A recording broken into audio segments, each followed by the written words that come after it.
Am I the a-hole for picking up my sister when she didn't want to babysit and causing the parents to lose $250?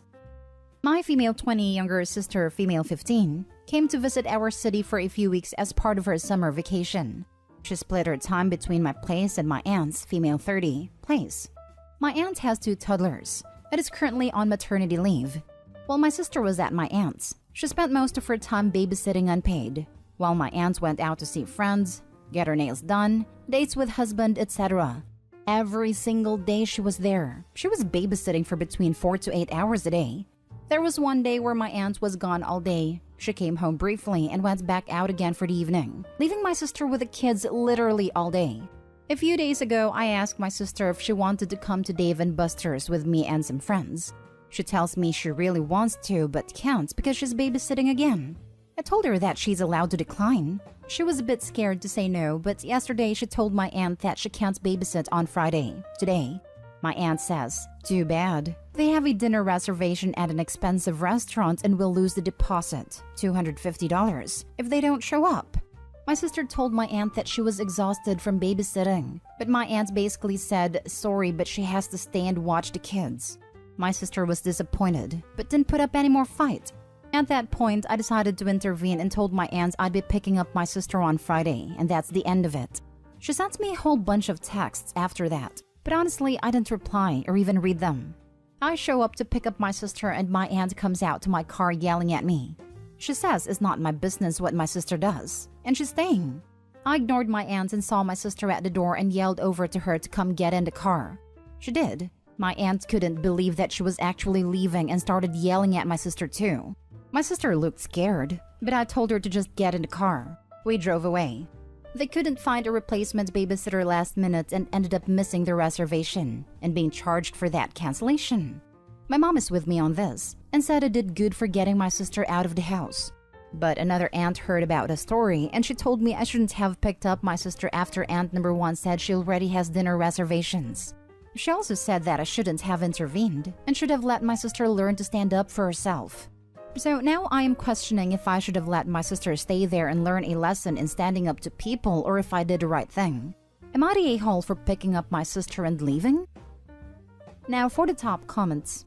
Not the a-hole. I'm glad your mom is on your sister's side. She should learn to stick up for herself? She's 15 and being taken advantage of by her adult aunt. You did the right thing. Edited to add, the person who needs to learn here is your aunt, not to take advantage of her niece. The mom could also file against the aunt for not paying the little sister for performing childcare.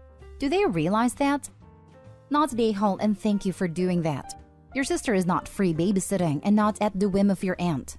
Also, shouldn't your aunt be bonding with the kids? Not sure how long maternity leave is where you are, but even a year. I'd expect the mother to be with baby a little more. I know parents need breaks, but a whole day? Not the a-hole. 18 months maternity leave. I don't have kids, so maybe I don't know how hard it is. But I was starting to feel like the babysitting was excessive, especially since my aunt has been off work for almost a year already and gets lots of help from her in-laws with the kids. I just didn't think it's my 15-year-old sister's responsibility for helping my aunt so much on her summer break. Not the a-hole, but why was your mother allowing this to happen?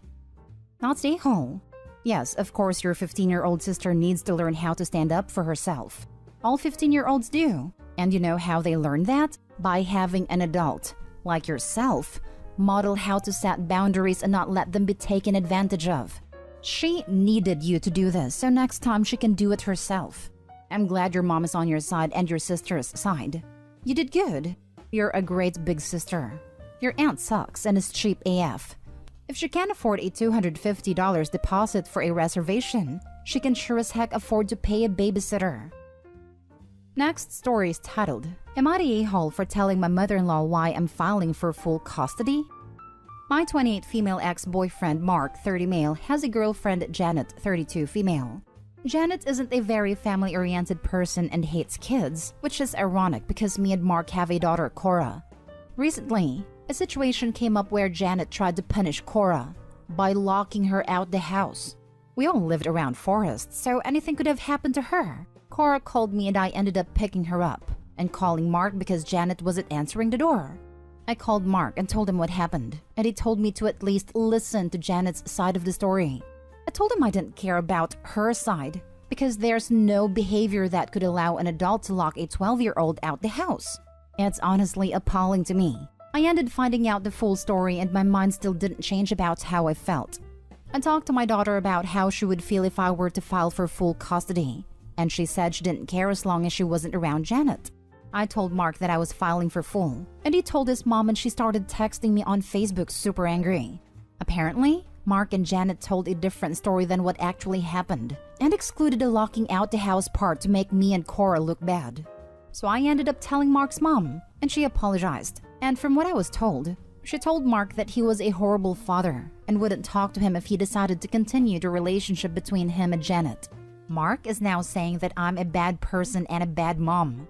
My sister thinks that I went too far and the situation could have been talked about. Now for the top comments. Not the whole. She locked your child out of the house. That is not appropriate at all, but especially not as a punishment. Janet did something that endangered your child, and she knew it was unreasonable, which is why she and Mark are lying to everyone. Good for you for protecting your kid, and your daughter's grandmother is a good one. Also, Opie needs to file for emergency protective custody until the hearing for full custody so the child doesn't have to go back. Not the a-hole. As part of the emergency protective custody, Opie should also file a police report. I'm not a lawyer, but how can it be legal for someone to lock a minor out of their home? My mother did it to me at about that age, except I was naked and it was January or February in Wisconsin, so cold and snowy. I started screaming for the neighbors, and she, being a former social worker, let me back in real fast. A few winters ago, someone in our neighborhood did that and a child passed away. Never lock a child out of the house, no matter the weather. It's horrifying that after being a social worker, she thought that was in any way appropriate. I'm sorry that happened to you. Not the a-hole. You're right, and this has nothing to do with where you live. There is no situation that warrants locking a 12-year-old out of their own home. Not ever. That's mistreatment/neglect. Period. And as someone literally old enough to be your mom, I'm so sorry, because that must have been genuinely terrifying for Cora and horrible for you to hear as a mom.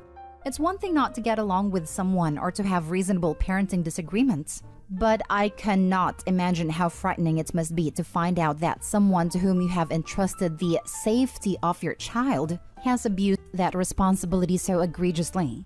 You don't need to like Janet or even get along with her or Mark, but you absolutely have a right to know that when Cora is at their home, she is safe. And she is not safe with an adult who thinks that it is appropriate to lock her out at the age of 12. You're right to file for sole custody. This is a safety issue. You are clearly not the a-hole. Next story. Am I the a-hole for saying my stepdaughter is not entitled to my late ex-wife or daughter's money? I am married to Ashley and our girls from previous relationships are both 17. My ex-wife was Sam. She and I were never a great couple, but we were great friends and great parents/co-parents. So we stayed very close after the divorce, and I was aware she had started saving for our daughter's future education. We had reached somewhat of a compromise on how to handle that. I did most of the spending on her adolescent activities and extras, so all her extracurricular activities, hobbies, and for the most part gifts that we shared, while she saved for the future in an effective way. I never knew how much was in the account until 2 years ago when my ex died. It was then I learned she had saved a hefty amount, and that aside for allowing for her funeral expenses, she had left money for our daughter to use as she saw fit outside of the college money. Ashley and I married 7 years ago, and at the time we had discussed money for the girls, etc. I explained I was not saving, but my ex-wife was. She had not started anything for her daughter at that point, and her ex was not saving either. So we started to put a little by when we could, but we were never able to save huge chunks at a time. After Sam died, money became a much larger issue. Ashley was upset to learn my daughter had a considerate amount more than my stepdaughter for college, and that she had money to spare. It only became a bigger deal this past May. My daughter told me she had decided to do community college in her mom's hometown so she could be close to her grandparents for a while, and could still follow her dreams. Ashley then brought up how some of that money could go to my stepdaughter. I told her no, that it was not our money. And even if she tried to suggest that it would be mine seeing as my daughter is a minor, I pointed out that it would be stealing to just take from her, and I had never contributed to that fund directly, and it would be taking my ex-wife's money. Ashley went off about Sam putting so much away when she knew our daughter had a stepsister, and how she was selfish to make her so much better off than her only sibling.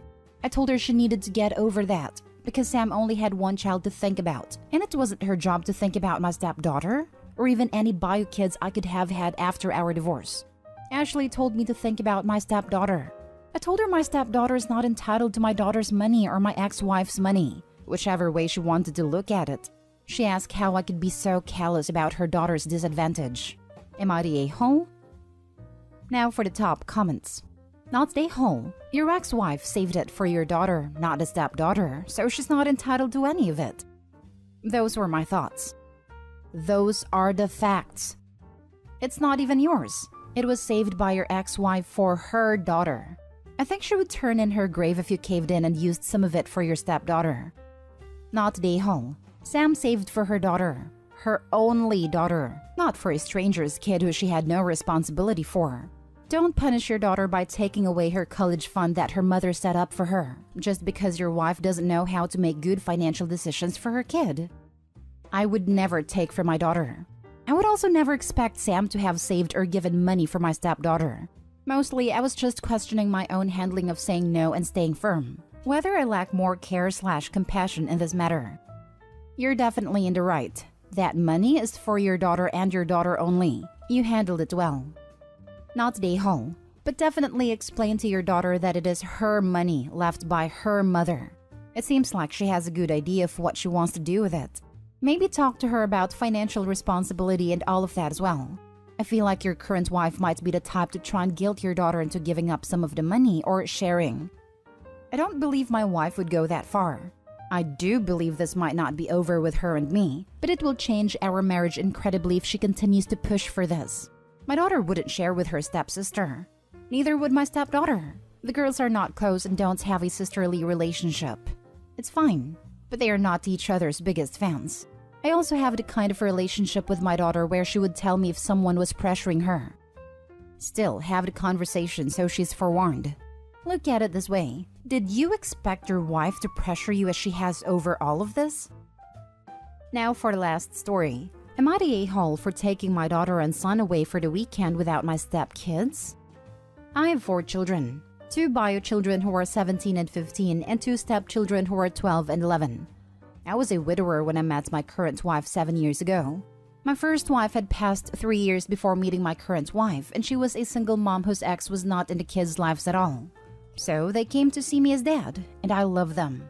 But I admit my love for them did come at the expense of my kids somewhat. Something that only truly stuck with me recently when my bio children told me they were done with any and all family time, that we were not a family, that they wanted to go live with their grandparents in another state. I was shocked. I had thought I had done a good job of being there for them and providing them with a family. We talked. They explained how to them my wife and stepchildren were not people they loved and considered family, and that by never getting time with just me, they felt like they had lost their whole family, that they did not consider it family time when we were all together. My daughter told me she was pretty much ready to leave and had even tried to graduate early, but due to her learning disability, she was unsuccessful. It was a huge wake-up call for me. I had sat and discussed what was going on with my wife, and I told her I wanted to take my son and daughter away for the weekend, just the 3 of us. It wasn't until I got back that my wife told me my stepchildren had told her they were very upset, and she decided it was unfair that I left them behind and made them feel like they were less my kids. They never said anything to me before when I spoke to them, but when I got back they told me they felt it was unfair and that I should be their real dad too. I explained we could do something just the 3 of us, but that my son and daughter needed some time with just me. I am making much more of an effort to make my bio kids feel like they have not lost me and that they can be honest and open with me. My wife wanted to do something with my bios while I spent time with my stepkids since we got back. My bio kids weren't interested, which turned into my wife being very upset and telling me again that I did a wrong thing taking my bios for the weekend but not my stepchildren. She said I showed my kids that she and my stepkids, are not family. I told her I could not change their feelings after the damage I did, but that maybe in time if they feel like they haven't lost me, they could have a better relationship with them as well. but I told her firmly I did what I needed to do for my relationship with my older two children. She said it should never come at the expense of the younger kids. Am I the a-hole? Not the a-hole, but your wife certainly is. It seems to me that while you were gone over the weekend with your kids, she stirred the pot with her kids, and that is why they're now saying what they're saying. You absolutely did the right thing, OP. Because if not, once they were able to leave, they would and go no contact with you. Let her know that the way her kids feel about one weekend is what your children have been feeling for the last 7 years. You did good stepping up for your stepkids, but it was the cost of your relationship with your kids, and you're fixing that now. Also, she can't force time with your kids because currently they feel spiteful towards her. Because in their minds, she stole you/your time from them in favor of a new family with her, and they're not wrong. Stay firm with your wife and advise therapy/counseling for everyone involved, either group and solo. Keep listening to your kids' feelings and make sure they feel heard. Agree, your wife is the a-hole. She started the drama while you were gone, and if she ever wants a relationship with your kids, she needs to understand how they are feeling and not be offended when they don't want to spend time with her. Maybe as things improve and you give it some time, they may come around, but forcing them to do anything with her will just make it worse. I'm glad you refocused on your kids, and you shouldn't let her deter you.